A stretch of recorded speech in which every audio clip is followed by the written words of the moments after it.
kekuatan keyakinan ini kepada Allah sehingga kita tidak takut kecuali kepadanya.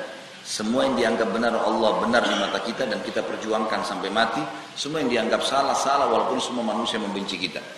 Ini akhirnya takut kita hanya kepada Allah karena semua makhluk. Saya sudah kasih contoh-contoh tadi. Ada satu makhluk Allah namanya syaitan. Syaitan ini teman-teman sekalian adalah makhluk Allah, istilah dari kalangan jin. Jin itu sama manusia sama-sama melalui populasi dari biologis, kemudian hamil, punya anak dan seterusnya. Cuma memang berbeda, mereka adalah di bawah manusia khalifah, pemimpin. Ya. Sementara jin ini adalah golongan yang di bawah manusia, dipimpin. Makanya dari 124.000 nabi, diantaranya 313 rasul, semua jadi dari manusia, tidak ada dari jin. Kebodohan yang sangat luar biasa, kalau ada di antara manusia minta tolong sama jin. Ini bodoh namanya. Karena mereka di bawah manusia. Mereka tidak mengerti apa-apa sebenarnya. Tidak ada nabi dari mereka.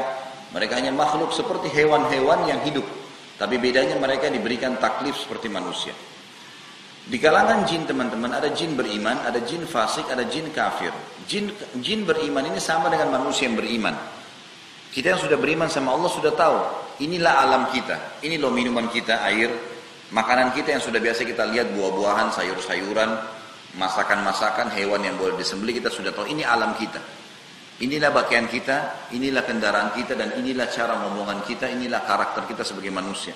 Kita dilarang dalam agama untuk pindah ke alam lain, seperti alam hewan. Gak perlu kita masuk ke alamnya hewan. Udah kita cuma tahu makhluknya Allah. Kita gak boleh pindah ke alamnya jin. Kita tidak tahu juga itu alam malaikat. Pokoknya alam kita inilah. Gitu.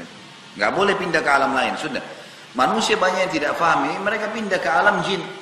Minta tolong sama jin. Jin mukmin sama manusia mukmin sudah tahu ini nggak boleh mereka ketemu. Beda, dimensi waktunya beda, makanannya beda, pakaiannya beda, fisiknya beda, beda semua. Allah pencipta sudah memisahkan, jangan interaksi sama mereka. Ini orang beriman sama jin beriman tahu. Baik, yang kedua fasik. Fasik ini jin muslim tapi masih banyak dosanya, sama dengan manusia fasik, banyak dosanya. Dan ada jin yang kafir sama manusia yang kafir. Di alam jin, yang fasik sama yang kafir namanya syaitan. Namanya syaitan. Semua syaitan pasti jin, tidak semua jin itu syaitan. Setiap syaitan datang menggoda, kita disuruh ngusir. Usir. A'udzubillahi minasyaitonir rajim. Saya berlindung kepada Allah dari syaitan yang rajim. Rajim itu terajam, dilempar dengan panah-panah api. Kita tidak boleh berteman, tidak boleh menikah, tidak boleh minta tolong, tidak boleh ngobrol. Kalau datang, usir. Itu konsep dasar agama kita.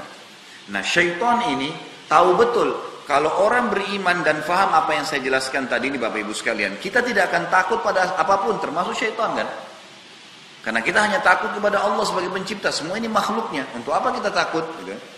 Allah suruh mengatakan dalam Al-Quran, "Fala takhafuhum wa khafuni in kuntum mu'minin." Jangan pernah takut pada siapapun selain aku, kata Allah.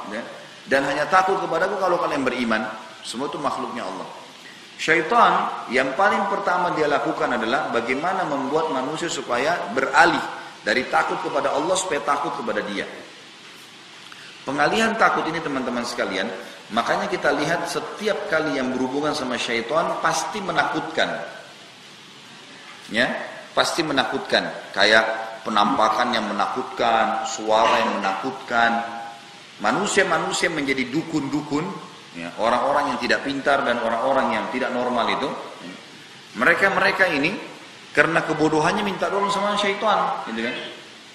Mereka kalau kita datang ke naudzubillah, jangan sampai kalau ada orang lihat prakteknya, praktek mereka pasti itu ada gelap, remang-remang, ada patung korak, ada patung ini, patung itu. Kenapa? Karena pada saat Anda masuk ke tempat praktek itu harus takut dulu. Kalau takut syaitannya bisa kuasain. Kalau tidak takut nggak bisa. Nggak bisa. Lihat sekarang banyak dukun-dukun tuh. Yang sekarang sudah mulai keren-keren. Tampil di TV. Kalau dulu bawa tongkat ada tengkoraknya, sekarang sudah tidak. Gitu kan. Sudah rapi-rapi. Gitu. Muncullah mereka sebagai dukun-dukun di zaman sekarang. Ada Deddy Corbuzier, ada Tommy Raphael, ada macam-macam semua. Muncul. Itu dukun-dukun semua. Hipnotis orang, tepuk, bisa menari, bisa suruh buat apa, bisa semau dia, itu hipnotis. Hipnotis bagian daripada sihir. Alasannya menguasai alam di bawah sadar, itulah sihir. Situlah sihir masuk gitu kan. Di situ sihir sebenarnya, hakikat sihir di situ. Makanya kalau di antara orang yang dia mau tepuk pundaknya itu, ada setannya bisikin dia tuh. Nah ini nggak bisa, ini ibadah. Kamu nggak bisa, suruh turun. Nggak bisa. Karena nggak bisa hipnotis. Yang dihipnotis itu yang dikuasai yang memang takut sama Allah, sama syaitan. Takut sama mereka. Seperti itulah. Nah syaitan berusaha menakut-nakuti kita teman-teman sekalian. Oleh karena itu, semua yang berhubungan dengan hal-hal takhayul, jangan takut. Makin anda berani, syaitannya makin takut. Kita jalan di kegelapan, kita sendirian di atas kapal, kita sendirian di atas mobil, perjalanan jauh, sendirian di mana, nggak usah takut. Yakin semua ini makhluknya Allah. Anginnya, airnya, syaitannya, binatangnya, semua makhluknya Allah. Nggak ada yang perlu ditakutin. Kalau kita begitu, makhluk Allah yang lain takut. Contoh kita lewat ada anjing. Coba kalau kita berani, anjingnya lari tuh. Tapi kalau takut, ada aura takut, anjingnya bisa merasa kalau kita takut, makin jadi dia. Dia makin gonggong, makin takut, makin lari, makin dikejar. Coba berhenti, gitu kan? Ancam dia lari. Semua begitu makhluknya Allah, termasuk syaitan. Semuanya. Baik, saya kasih contoh-contoh untuk memahami ini. Misal teman-teman sekalian, kalau ada satu rumah ini pernah ada orang bunuh diri. Kira-kira kalau rumah itu ditawarkan kepada Anda, mau beli nggak? Rumah ada orang pernah bunuh diri, mau beli nggak? Kenapa nggak mau? Nah, baik, jawab apa adanya. Kenapa nggak mau beli? Jawabannya takut kan? Nah itu. Baik, itu orang bunuh diri ya. Kita ganti sekarang contoh yang lain. Satu rumah dibunuh oleh perampok. Kalau tadi dia bunuh diri, ini ada perampok masuk, satu keluarga dibunuh semua. Mau beli rumahnya nggak? Kenapa nggak mau? Sama takut. Kenapa kita mengatakan takut teman-teman sekalian? Karena syaitan sudah bergabung dengan manusia-manusia yang memang sudah menjadi hamba-hambanya dia, bukan lagi jadi hamba Allah, untuk menakut-nakuti manusia itu. Di Indonesia misalnya digambarkan di sinetron, di film-film, ada ruh gentayangan. Ada kuburan terbuka, keluar pocong. Jalan bisa ketuk-ketuk rumahnya orang, bisa ngomong, bisa minta makanan. Dari mana ini? Dari mana semua ini? Ini khurafat, dusta. Dusta, tidak ada itu. Nggak ada ceritanya tangan bisa tarik orang dari kloset. Apalah macam-macam, tangan bisa jalan sendiri, tangan bisa bicara. Dan memang kita di Indonesia, saya tidak tahu kenapa ya, mayoritas muslim tapi suka dengan takhayul begitu tuh. Suka dengan manusia berubah jadi raksasa. Suka ini, suka yang aneh-aneh. Manusia jadi serigala, manusia jadi singa, manusia jadi ini. Yang tidak masuk di akal. Nggak ada. Di alam manusia nggak ada itu. Tidak ada itu. Tapi dia coba mendobrak keluar dari alamnya dia. Itu alam-alam jin, sudah jin. Dan kita tidak perlu takut dan tidak perlu tunduk sama mereka. Mereka punya peraturan sendiri. Dan mereka takut dengan manusia yang berani. Makanya kata Nabi SAW kepada Umar bin Khattab, wahai Ibnu Khattab, kalau kau lewat di sebuah lembah, syaitan lihat kau. Umar tidak lihat syaitan. Syaitan lihat kau, syaitan akan cari lembah lain. Karena takut bertemu denganmu. Ulama hadis rincikan, apa sebabnya nih? Karena Umar bin Khattab itu betul-betul yakin dengan Allah.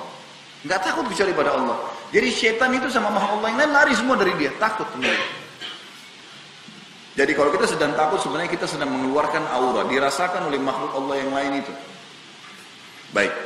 Ambil dari saya teman-teman sekalian pagi ini dan mulai rombak mindset Anda selama ini yang takut kepada selain Allah. Tidak ada ruh gentayangan. Nggak ada itu semua. Dusta. Nggak ada tuh kuntilanak apalah segala namain di Indonesia macam-macam, gitu kan? Pocong bisa ngomong, bisa jalan, bisa macam itu semua tidak ada. Kalau orang sudah mati teman-teman sekalian bisa balas dendam, berapa banyak orang yang sudah dibunuh tapi tidak balas dendam tuh. Bahkan di Indonesia ada orang makan jenazah hidup tuh, nggak diganggu, nggak apa-apa dia makan loh ini orang dibunuh dimakan sama dia. Untuk ilmunya dia, ilmu syaitannya semua. Gitu. Tapi nggak apa-apa.